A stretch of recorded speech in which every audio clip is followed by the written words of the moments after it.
Welcome to our third annual Community Partnership Gala. My name is Jeray Jaro, and I'm the director of Bless Your Heart Nonprofit. I really can't thank all of you enough for coming out and supporting our organization. Our gala has been our biggest moneymaker event that we put on annually, and it really is the reason why we're able to do any work in the community.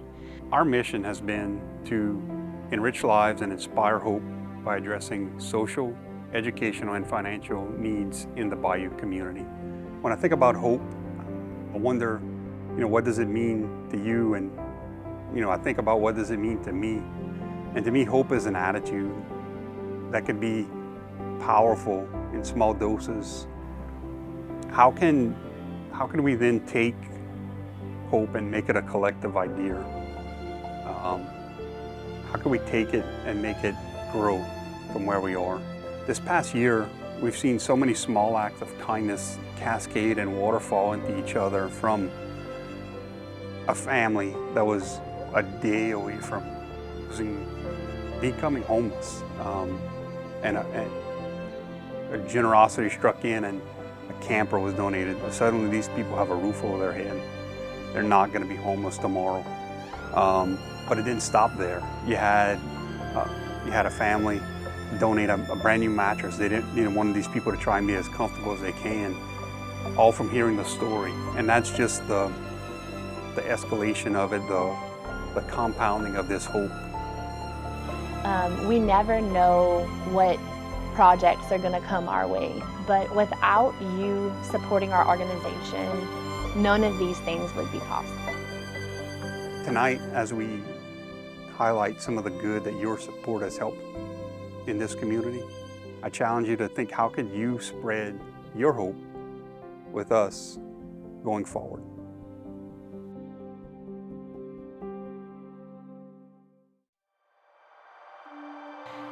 After last year's gala, we really felt like this had become too big. We hired Ashley Otan this year, and I really just can't put into words how much a part of our team she is. Hi, my name is Ashley Otan, and I came to work for Bless Your Heart in September of 2023. I am married to Bryce Otan, and we have 4 children. Hi, my name is Diane. I love painting, and I have 3 brothers. My oldest, okay, so one's name is Preston, which is 11. One's name is Victor, he's 14. He has a new phone because his other one broke. And August is 16, which is my twin.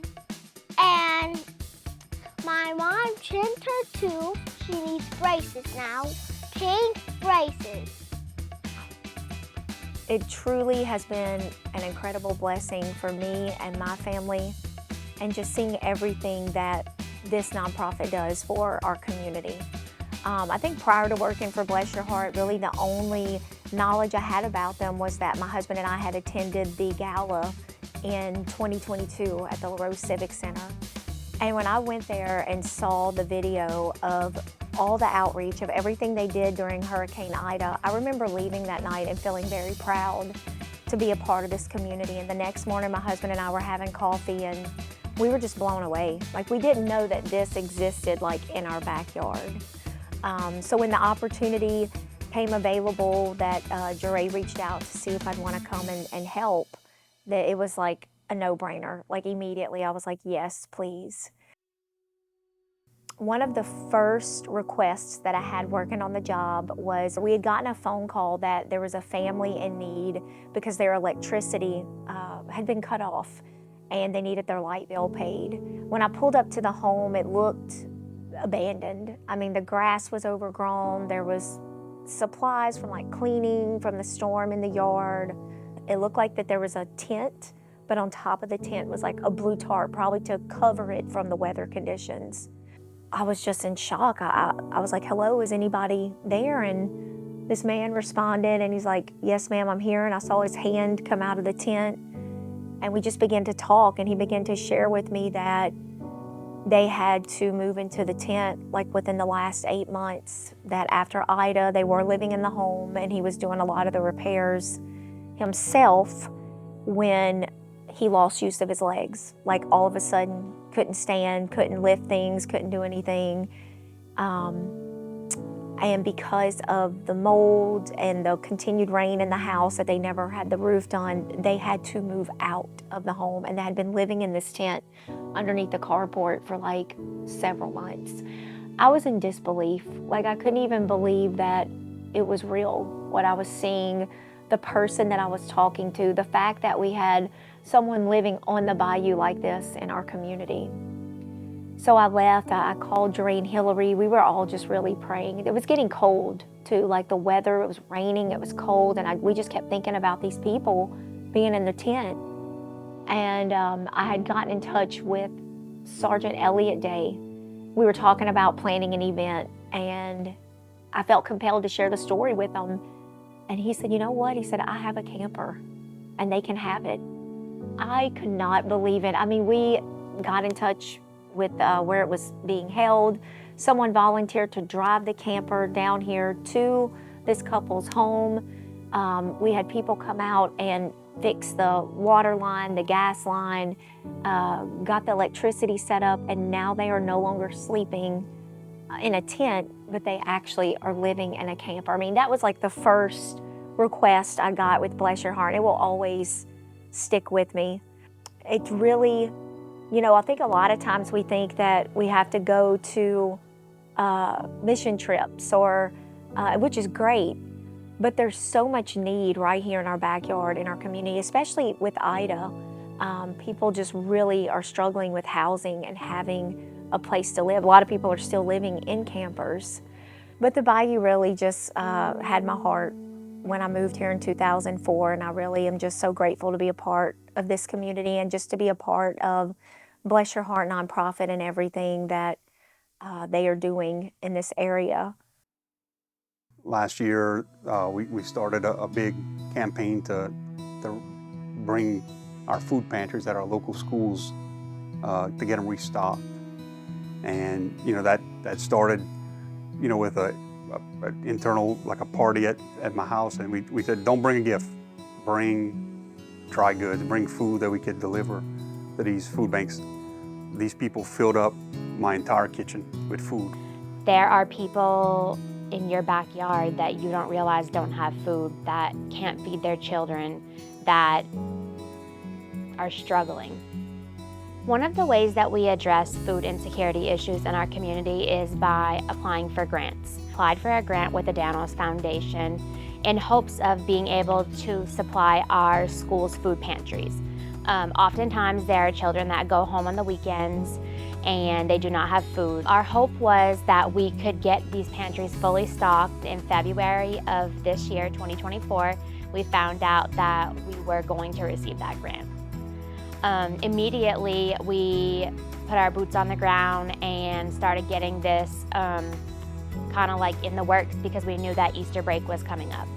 We got with Gala Fresh Market and basically just placed an order of all the items that we wanted to include in the school's food pantries.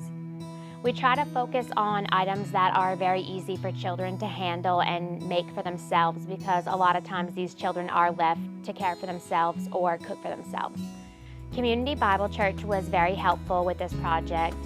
Pastor Matt and all allowed us to use the Family Life Center, and we literally had $30,000 of groceries delivered there and sorted through everything. And we have 9 schools in our area, from LaRose to Golden Meadow, and we arranged for pickup, and all the teachers came and picked up the food for the schools and stocked their food pantries. It does warm my heart to know that the Danos Foundation sees our mission and what we're trying to accomplish in this community, and that they see the importance of feeding our children. When these children are fed, they are able to learn, they are able to be more productive, and of course nobody wants to see or hear that a child is hungry. This last year we had a blood drive in honor of my aunt who passed away in December of 2023.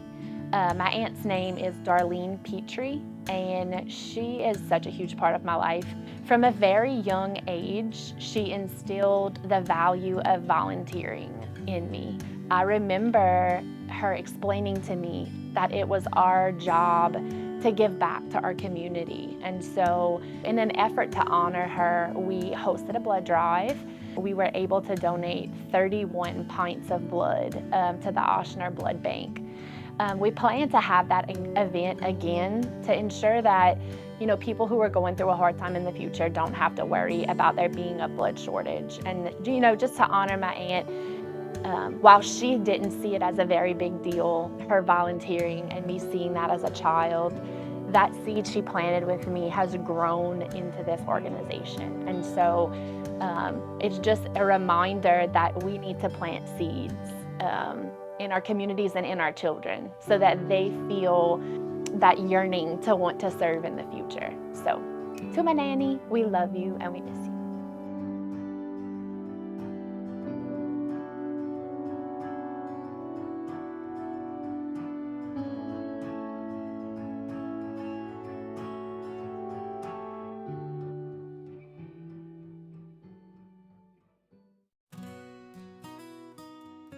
We've had several requests for vehicles, people without vehicles, without a way to travel, needing to go to doctor's appointments and other things. Where there's a need, people fill it. We got the campers for the 2 families, and then shortly after that, the center donated a van to us.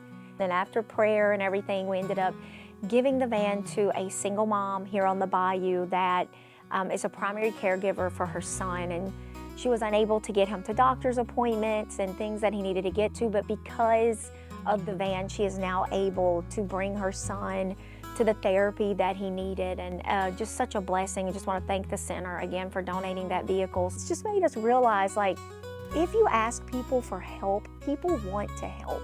Like, that is the community that we live in, is that people love to serve and love to help people. It's humbling to see the community come together and provide needs for folks that are out there in the community. What we're seeing and what is truly humbling is people are coming in and helping wherever they can. If someone needs a place to stay, someone may provide that place to stay, and then someone else in the community is going to come in and provide maybe a bed, maybe TV, maybe clothes, maybe groceries to get started. So seeing that and the community rallying around that is very humbling. My name is Natalie, and I help with Bless Your Heart nonprofit, and I help my mom with the refrigerator. So someone had posted that they have a refrigerator in Houma where you can drop off leftover food. I was like, why don't we put one here? Like, that would be really, really useful. I know how much I have leftovers, Jeray's constantly having leftovers. I'm like, I really feel like, as generous as our community is, that they would take part in this. So I made a post on Facebook, and Megan and Bryce Jeremy with Jeremy Farms immediately offered to give us a refrigerator and put it on their property. And so far it's been going very well. We have people who drop off their leftovers that they cook. I've had local restaurants reach out to me that when they have leftovers, they also are going to drop them off as well rather than throwing them or freezing them. People are going through their pantries, their own freezers, refrigerators, bringing other stuff over.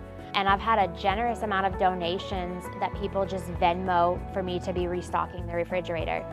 So as long as the funds keep coming and as long as people keep donating food, we will keep this refrigerator open.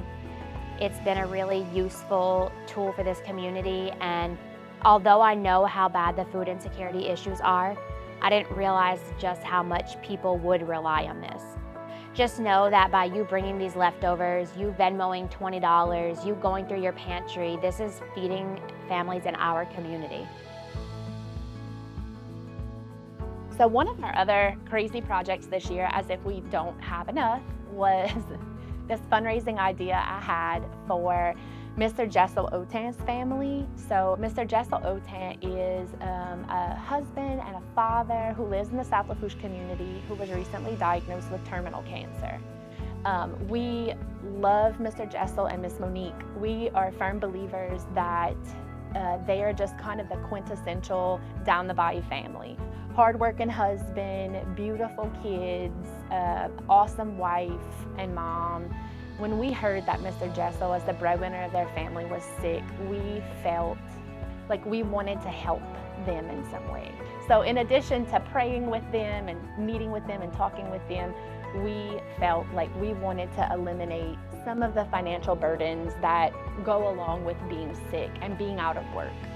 And so we decided soon after the Chiefs won the Super Bowl that maybe auctioning off Taylor Swift tickets for his benefit would be a great idea. And we are so proud to say that through the efforts of probably many of you in the room, as well as our online community and following, we were able to collect $8,000 that we were able to give to Mr. Jessel and Miss Monique. So thank y'all for helping us help the Otan family. So last year we held a community Christmas party for the kids in our parish. They were able to come out and get a gift, have a good time. And it's all due and thanks to community partners coming together and making it happen. Every year we always have a Christmas party with the Lafourche Parish Fire Protection District number 3, where it's a free event for the community. The kids can come out, they all get gifts. Bless Your Heart has a vision, goes to the community, and the community helps make it happen.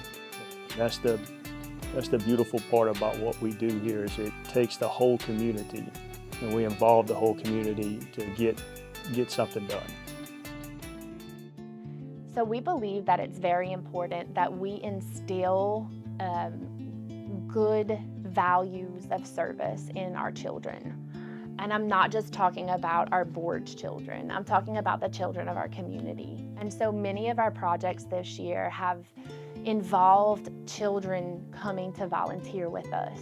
In October, we did a cemetery cleanup at Cheramy Cemetery with Miss Patty. So what we did is we went to the junior high schools and we recruited a lot of the kids to come out to help with this cleanup day. And I think the day that we did it, we had like 60 kids show up, and they worked and they had a blast. That was really cool to see the younger generation coming out to fill a need in the community. Earlier this year, we decided to have a lemonade stand built, and we decided we would have the kids work this lemonade stand and try to make money for various projects.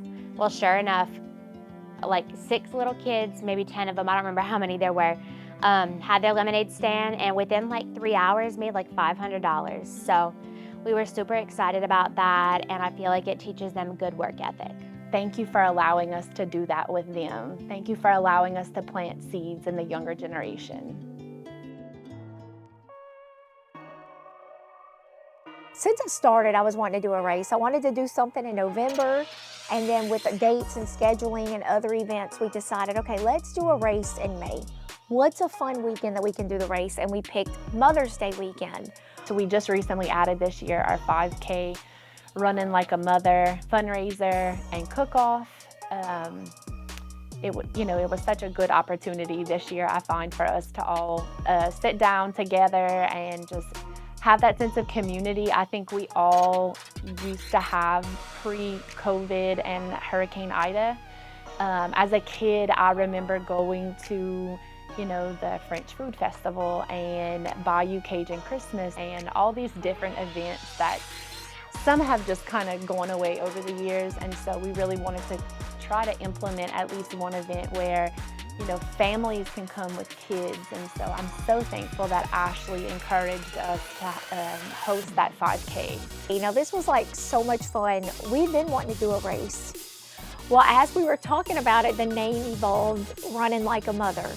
So because mamas run around, they're constantly, I know I run around, we're constantly bringing kids from here to there to everywhere. So we ended up doing a race for kids 10 and under. We did a 1-mile fun run, and then we also did a 5K. The event, we had vendors at Poppy's Palace. Mike and Blanche Colley were so awesome to loan us the building. We had some vendors set up in there. We had Toby Lerek come out with parish party rentals, and he had a foam machine at the finish line. That was so cool. I think the foam machine was like such a big hit for the race, because as the kids were like running through the 1 mile, they were just dosed in foam and they hung out there. So there's like kids running through. We couldn't get their numbers, we couldn't get their times, because all they wanted to do was play in the foam. But that was such a fun event. And when we first started planning it, Ross was like, let's have a cook-off. So he definitely was the genius behind that, which was also very successful. A good friend gave us the idea to do a rice cook-off, which is related to down the bayou living. So like anybody who lives down the bayou knows that you can eat pretty much anything as long as you got a pot of rice made. So we ended up having 14 teams that participated in our first ever rice cook-off.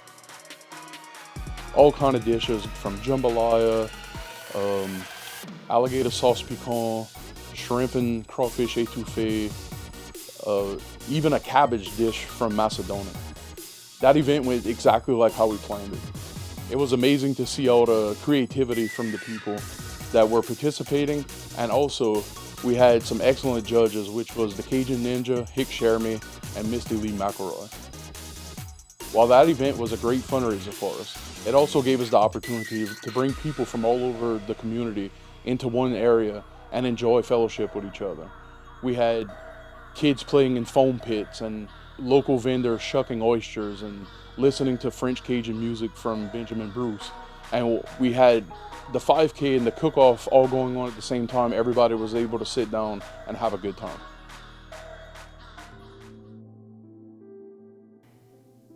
So my goal for Bless Your Heart is just to continue doing what God calls us to do. We would love to expand this organization in the central Lafourche and Thibodaux area. We would love to be able to work with other professionals or in those areas to be able to implement the same projects we have here in those communities. Other goals that we have for Bless Your Heart is to enhance the beautification of our community. I had this crazy idea to build a Bayou-side park in the La Rose area, and I really feel like God's put that on my heart for a few years now, but I recently just said, like, I need to voice it out loud and see if I speak this into existence. And it was amazing the traction that it received, and that how well received it was, and how much other people also have a vision for this community about creating good, safe green spaces for our kids to enjoy the natural beauty that our community has. I think the future is bright. I think that we're heading in the right direction, and I'm excited. I'm excited to see where we go.